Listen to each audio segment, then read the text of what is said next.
Hello अस्सलाम वालेकुम। आज हमने हार्ट पढ़ना है। हार्ट में सबसे पहले कार्डिक कैथेटराइजेशन या एंजियोग्राफी।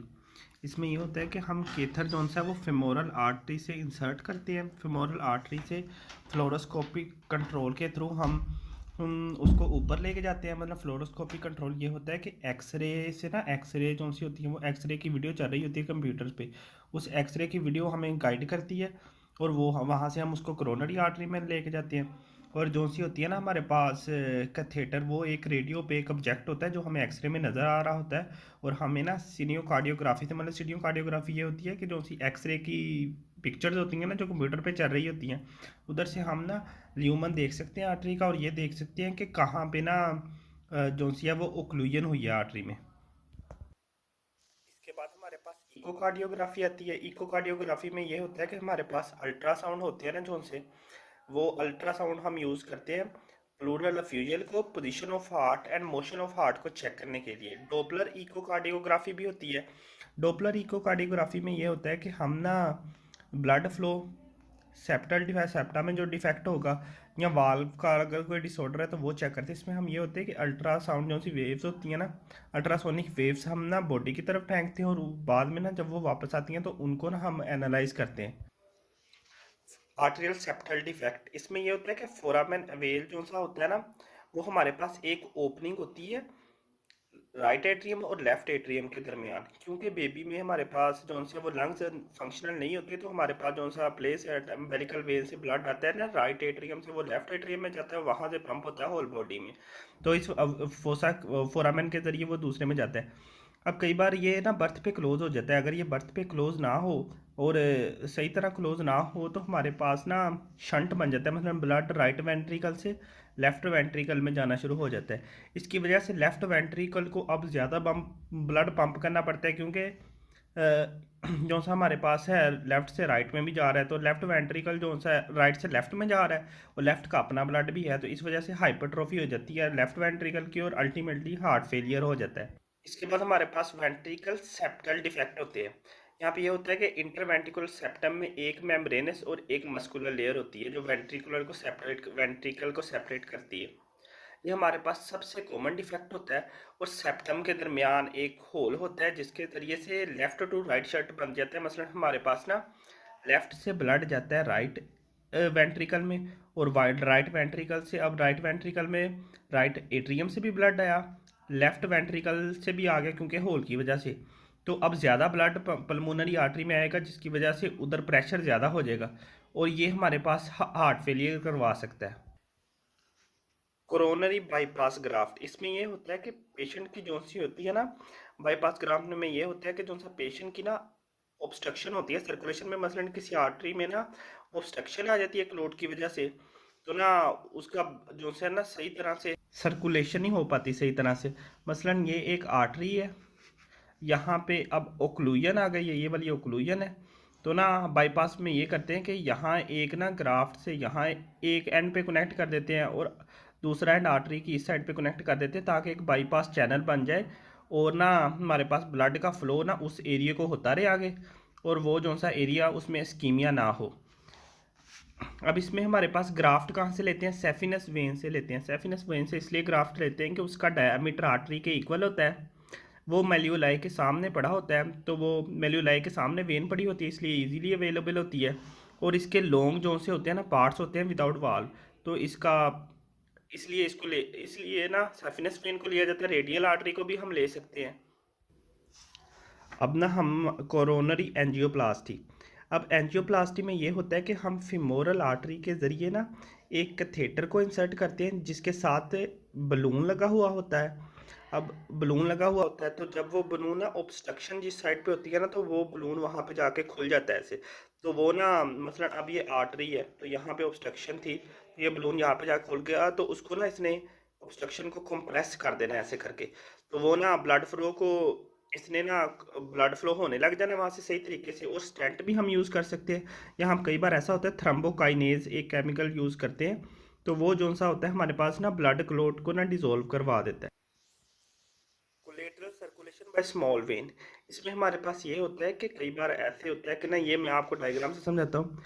ये आर्टरी है, ये कैपिलरीज हैं, ये वेन है। अब एक आर्टरी है और ये आर्टरी एक्लूडेड है, मतलब इससे ब्लड फ्लो नहीं आगे हो रहा है, ये कैपिलरीज और नहीं ये वेन। और कई बार ऐसे होता है कि ये जो सी ऊपर वाले की वेन होगी ना, ये यहाँ कैपिलरीज को सप्लाई करेगी, जिधर ब्लड का ना वहाँ से न्यूट्रिएंट्स एक्सचेंज हो जाएंगे। इसमें नो डाउट के न्यूट्रिएंट्स कम होंगे, लेकिन ये फिर भी ना हार्ट को मायोकार्डियल इन्फाक्शन से बताने के लिए इनफ होता है। अब ये यहाँ से हम देख लेते हैं, reversal blood flow from the small when into capillary, जहाँ जैसे कि इधर हुआ है, और ये हमारे पास कोलेटरल सर्कुलेशन देती है, और ये हमें इतना ब्लड प्रोवाइड कर देती है कि हम मायोकार्डियल इन्फाक्शन से बच सकें। अब हार्ट को चेक करने के लिए हार्ट की एफिशिएंसी, क्या हार्ट ठीक काम कर रहा है, तो उसके लिए दो चीज़ें होती हैं। या तो हम ईसीजी देखते हैं, मतलब ईसीजी क्या होता है कि इम्पल्स जो सी एसआई नोड से जनरेट होती है तो वो कैसे जा रही है उसको देख लेते हैं ईसीजी के ज़रिए। और एक होता है फंक्शनल एक्सरसाइज टेस्ट। इसमें ये होता है कि हम आदमी को कहते हैं कि वो ट्रेडमिल पे ना दौड़े, तो वहाँ पे ना हम उसके साथ ईसीजी उसकी मोनीटर कर रहे होते हैं और ब्लड प्रेशर मोनीटर कर रहे होते हैं। तो ना इसे हम ना इस ट्रेडमिल से ऐसे हम उसकी रेगुलरिटी जो सी हार्ट में होती है ना उसका पता लगा लेते हैं। और इस टेस्ट से हमें ये भी पता चल जाता है कि उसका हार्ट मैक्सिमम कितनी टॉलरेंस, मतलब उसके हार्ट की कितनी टॉलरेंस है या वो कितनी एक्सरसाइज की पावर को बर्दाश्त कर सकते। कंडक्टिव सिस्टम ऑफ हार्ट, यहाँ पे ये होता है कि अगर इस्कीमिया हो जाए ना कंडक्टिव सिस्टम में एक्लूजन की वजह से, एक्लूजन हो जाए तो उसकी वजह से कंडक्टिव सिस्टम भी डैमेज हो जाता है। अब एवी नोड ब्लॉक हो गया तो हमारे पास आर्टरिया से वेंट्रिकुलर में ना वो जो सी इम्पल्स ट्रांसमिट नहीं होगी, तो जो से परकंजी फाइबर है वो खुद अपना ना स्टार्ट कर लेंगे इम्पल्स, वो होती है 30 टाइम पर मिनट, लेकिन जो सी ऐसे नोट से आती है वो 80 टाइम्स पर मिनट होती है। बंडल ब्रांच डैमेज, अगर एक बंडल ब्रांच डैमेज है, मसलन ये दो बंडल ब्रांच है एक और ये दो, अगर एक बंडल ब्रांच डैमेज है, यहाँ पे नहीं जा रही इम्पल्सिस और यहाँ पे इम्पल्सिस जा रही हैं, तो हमारे पास ये इम्पल्सिस जाके इधर से कॉन्ट्रैक्शन पहले करवा देंगे और यही इम्पल्स जब इधर को आएगी तो ना ये जो सा है ना कॉन्ट्रैक्ट बाद में करेगा, तो ये कॉन्ट्रैक्शन एसिंक्रोनसली हो जाती है। फिर हमारे पास ये होता है कि कई बार ना वेंट्रिकुलर सेप्टम जब खुला रह जाता है तो ब्रांच इस सेप्टम में होती है, तो सर्जन इसको रिपेयर करते हैं और इस ब्रांच को ना मस्कुलेचर में प्लेस कर देते हैं। अब हमारे पास है प्रिकशन ऑफ हार्ट। इसमें हम ये करते हैं कि हार्ट को टैप करते हैं और उस टैपिंग से ना जो सी आवाज़ आती है उसको हम सुनते हैं। अब प्रिकशन से हम डेंसिटी और साइज ऑफ हार्ट का अंदाज़ा लगा सकते हैं। Third fourth fifth intercostal space में एंटीरियर एक्सिलरी लाइन में ये प्रिकशन की जाती है। जैसे ही हम एक्सिलरी लाइन से ना स्टर्नम की तरफ मूव करते हैं तो ना हमारी जो सी वॉइस ना रेजोनेंस से डलनेस की तरफ आ जाती है। डलनेस जो होती है वो हार्ट की प्रेजेंस की वजह से आती है। अब हमारे पास ना हम कैसे कस्प्स को नाम देते हैं, ट्रंकस आर्टरियोसिस। इसमें हमारे पास ये होता है कि कॉमन आर्टीरियल ट्रंक होता है, कॉमन ट्रंक आर्टीरियल ट्रंक होता है, मसलन ना एरोटा और वेंट्रिकल जो सी एरोटा और पल्मोनरी ट्रंक, तो वो दोनों जो है ना वो दोनों वेंट्रिकल्स में होती है, मतलब ब्लड जब पंप करते हैं ना वेंट्रिकल तो वो दोनों में जाती है, रोटा में भी जाती है पल्मोनरी ट्रंक में भी जाती है, जिसकी वजह से हार्ट की ना एफिशिएंसी कम हो जाती है। इसके 4 कस्प्स होते हैं। अब हमारे पास दूसरा है एरोटिक वाल्व। इसके 3 कस्प होते हैं, right left posterior, posterior non coronary cusp होता है। पल्मोनरी ट्रंक में हमारे पास पल्मोनरी ट्रंक में वाल्व होता है, वहाँ पे हमारे पास होते हैं 3 कस्प, राइट लेफ्ट, वहाँ पे पोस्टीरियर था यहाँ पे एंटीरियर है। इसके बाद हमारे पास आ जाता है मायोकार्डियल इन्फाक्शन। जब किसी आर्टरी की ना सडन एक्लूजन हो जाए, मसलन वहाँ पे सडनली ब्लॉक ही जा गया है, तो हमारे पास वो रीजन ना सप्लाई नहीं होगा और उसको न्यूट्रिएंट नहीं मिलेंगे, तो वो रीजन इन्फाक्ट कर जाएगा और उस रीजन में नेक्रोसिस हो जाएगी, जिसको हम मायोकार्डियल इन्फाक्शन कहते हैं। अब हम इसके अक्रेंस देख लेते हैं। Anterior interventricular branch of left coronary artery में 40 to 50%, राइट कोरोनरी आर्टरी में 30 to 40%, circumflex branch of left coronary artery में 10%। एंजाइना पेक्टोरस, इसमें हमारे पास जो सी पेन होती है वो 15 सेकेंड्स to 15 मिनट्स तक हो सकती है, और ये पेन ना डीप टू स्टर्नम होती है, और इसकी वजह होती है कि आर्टरी जो सी है ना वो नैरो हो गई है। अब आर्टरी जो सी ये आर्टरी है, यहाँ पे कोई ये आर्टीरियोसेक्लेरोसिस होगी तो ये आर्टरी जो सी है वो नैरो हो गई, आर्टरी नैरो हो गई, ब्लड फ्लो कम हो गया, लैक्टिक एसिड एक्यूमुलेट हो गया, लैक्टिक एसिड ने हमारे पास पेन रिसेप्टर को स्टिमुलेट किया और पेन रिसेप्टर ने हमारे पास ना डीप टू स्टर्नम पेन करवा दी। ये कब होती है, जब हमारे पास स्ट्रेस हो, एक्सरसाइज हो और हैवी मील जब बंदा खा ले, मतलब जब भी हार्ट पे स्ट्रेस आनी है। इसकी ट्रीटमेंट क्या है, यहाँ तो बंदा 1-2 मिनट रेस्ट कर ले, तो फिर भी ये पेन जो सी है वो कम हो जाती है। नाइट्रोग्लिसरीन जो सी है वो जुबान के नीचे रखी जाती है ताकि ब्लड वेसल डायलेट कर जाए और ब्लड फ्लो है जो सा वो सफिशेंट न्यूट्रिएंट प्रोवाइड कर दे। अब हमारे पास ये होता है कि जो सा ना हमारे पास होता है डिफरेंस क्या है एंजाइना और मायोकार्डियल इन्फाक्शन में। मायोकार्डियल इन्फाक्शन की पेन ज़्यादा होती है और ये हमारे पास रेस्ट पे होता है मायोकार्डियल इन्फाक्शन ज़्यादा देर। एंजाइना पेक्टोरस जो सा होता है ये एक्सरसाइज के दौरान होता है और अगर हम रेस्ट ले लें तो इसकी पेन 10 मिनट के बाद डिसअपियर हो। स्ट्रोक, अगर हमारे पास ब्रेन ब्रेन में कोई आर्टरी जो है वो ब्लॉक हो जाए ना तो उस पार्ट का इस्कीमिया हो जाएगा जो हम गेट लीड टू स्ट्रोक। अब इसके इफेक्ट क्या होते हैं? विजन इफेक्ट होंगे, मोटर चेंज, मसलन जिस जो एरिया डैमेज हुआ है और वो जो इसे मसल्स को सप्लाई कर रहा होगा वहाँ पे वो मसल सही तरह सप्लाई नहीं होंगे और ना जो सा जिस एरिया पे वो सेंसरी इनर्वेशन दे रहा होगा और वो भी सेंसरी इनर्वेशन लॉस हो जाएगी। इसके बाद है वेल्व्यूलर हार्ट डिजीज स्टीनोसिस। अगर हमारे पास जो से वॉल्व है ना वो सही तरह से ओपन ना हो और ब्लड फ्लो बहुत कम हो, मतलब सही तरह से ओपन नहीं हुए, आधे क्लोज रह थोड़े से क्लोज रह गए और थोड़े से ओपन हो गया तो हमारे पास ब्लड फ्लो जो सा कम होगा। ये क्रोनिक प्रोसेस है, इसे स्टीनोसिस कहते हैं। इंसुफिशेंसी और रिगर्जिटेशन, इसमें हमारे पास ये होता है कि वॉल्व सही तरह क्लोज ना हो। मसलन वॉल्व के 3 अगर ये इस तरह के होंगे ना तो उनमें से एक में फाइब्रोसिस हो जाएगी और वहाँ से ना ये डैमेज हो जाएगा। अब जब भी ये वॉल्व ना क्लोज होंगे स्कारिंग की वजह से ना ये वॉल्व सही तरह क्लोज नहीं होंगे तो ना हमारे पास ना जो सा बैक फ्लो ऑफ ब्लड होता रहेगा। अब हमारे पास ये दोनों थ्रिल्स और मरमर प्रोड्यूस करते हैं, ये कंजेनिटल भी हो जाते हैं और एक्वायर भी हो जाते हैं। इसके बाद mitral valve insufficiency, prolapse, regurgitation. हमारे पास ये होता है कि हमारे पास ये वॉल्व जोन से होते हैं ना ये हमारे पास सही तरह से क्लोज नहीं होते।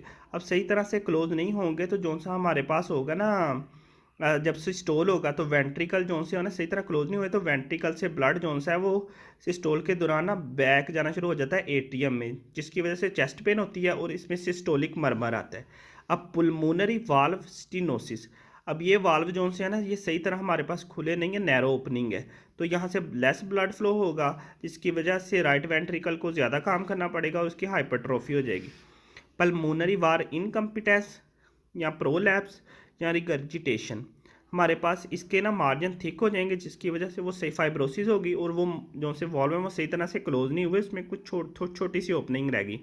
अब रिगर्जिटेशन में हमारे पास बैक फ्लो होगा ब्लड का सिस्टोल में, मसलन जो सा हमारे पास ब्लड है वो लेफ्ट वेंट्रिकल में आना शुरू हो जाएगा, इसमें भी हमारे पास मरमर प्रोड्यूस होता है। एरोटिक वाल्व स्टीनोसिस, इस ये हमारे पास रोमैटिक फीवर की वजह से होता है और ये मोस्ट कॉमन होता है। यहाँ पे जो से वाल्व है उसकी कैल्सिफिकेशन हो जाएगी और वो सही तरह से क्लोज नहीं होंगे तो ना हमारे पास ना वो सही तरह से ओपन नहीं होंगे तो छोटी सी ओपनिंग होगी, स्टीनोसिस का मतलब वो सही तरह से ओपन नहीं होंगे जिसकी वजह से लेफ्ट वेंट्रिकल को ज़्यादा काम करना पड़ेगा, उसकी हाइपरट्रोफी हो जाएगी। एरोटिक वाल्व इन एफिशिएंसी, एरोटिक वाल्व में इसकी हमारे पास है यहाँ पे भी वाल्व जो से है ना वो सही तरह से हमारे पास क्लोज नहीं होंगे। अब सही तरह से क्लोज नहीं हुए, जब जैसे ही सिस्टोल एंड होता है तो हमारे पास सही तरह से क्लोज ना होने की वजह से अरोटा से ये बैक फ्लो होने लग जाता है ब्लड लेफ्ट वेंट्रिकल में, जिसकी वजह से हमारे पास कोलैप्सिंग पल्स सुनाई देगी। मसलन हमारे पास यकदम इंक्रीज और फिर उसके बाद अचानक ही डिक्रीज, ये होती है कोलैप्सिंग पल्स। आर्टिफिशियल पेसमेकर, कई बार हार्ट ब्लॉक में ना जब एसएनओ ना जनरेट कर रहा हो तो आर्टिफिशियल पेसमेकर लगा देते हैं जो कि सबकुटेनियस होता है। पेसमेकर के 3 पार्ट होते हैं, pulse generator, wires and electrodes. अब हमारे पास जो से होते हैं ना इलेक्ट्रोड वायर के साथ हमारे पास सुपीरियर वेना केवा में जाते हैं, सुपीरियर वेना केवा से राइट एट्रियम में, राइट एट्रियम से राइट वेंट्रिकल में, जो कि हमारे पास कॉन्ट्रैक्शन कराते हैं राइट वेंट्रिकल की। अब उसके बाद हार्ट को रीस्टार्ट, अगर हार्ट स्टॉप हो जाए तो इसको रीस्टार्ट कैसे करते हैं? वहाँ इन कार्डियक अरेस्ट सीपीआर यूज़, हम ना ऐसे करते हैं कि स्टर्नम पे प्रेशर अप्लाई करते हैं, इंट्राथोरेसिक प्रेशर, जिसकी वजह से इंक्रीज़ होता है और ब्लड जो सा है वो हार्ट से निकल के आर्टरी में जाते हैं। जैसे ही हम जो सा प्रेशर वो रिलीज़ करते हैं तो हार्ट में फिर से ब्लड आ जाता है और हार्ट को ना हम ये प्रोसेस कंटिन्यू करते हैं 20-30 सेकंड्स के लिए। फिर उसके बाद हार्ट जब ब्रीथिंग करना, हार्ट जो है वो बीट ना करे सर्जरी को दौरान, तो सर्जन जो है ना वो हार्ट को हाथ में पकड़ के उसका सीपीआर करते हैं, मतलब उसको ऐसे ऐसे कंप्रेस करते हैं। फिब्रिलेशन ऑफ हार्ट, ये होता है कि हमारे पास irregular multiple twitching of heart. अगर एट्रिया में होगी तो उसको एट्रियल फिब्रिलेशन, अगर वेंट्रिकल में तो उसको वेंट्रिकुलर फिब्रिलेशन। और यहाँ पे वेंट्रिकल फिब्रिलेशन में हार्ट पंप नहीं करेगा ब्लड सही तरह से, और हमारे पास डिसअरिथमियाज आएंगे। डीफिब्रिलेशन ऑफ हार्ट, अगर फिब्रिलेशन हो जाए तो हम ना इलेक्ट्रिक शॉक देते हैं, इसकी वजह से हार्ट कुछ देर के लिए धड़कना बंद कर देता है और फिर से दोबारा से रीस्टार्ट होता है और हमारे पास जो सा है वह हार्ट की बीटिंग रिस्टोर हो जाती है। कार्डियक रैपिड पेन है ना जो सी, वो हमारे पास मिडल सर्विकल और इंफीरियर सर्विकल रीजन में ट्रांसमिट होती है by T1, T4 to T5 spinal segment. Anginal pain जो सी वो अपर लिम, पेक्टोरल रीजन और मिड ऑफ आर्म में जो सी है वो सेपरेट होती है T1 टू T3 सेगमेंट के जरिए। ये हमारे हार्ट के क्लिनिकल्स खत्म हो गए। तो करना, परेशान हो गए हम लोग 2.5 साल से, ये भी परेशान हो गए, हम भी परेशान हो गए, करो फिर।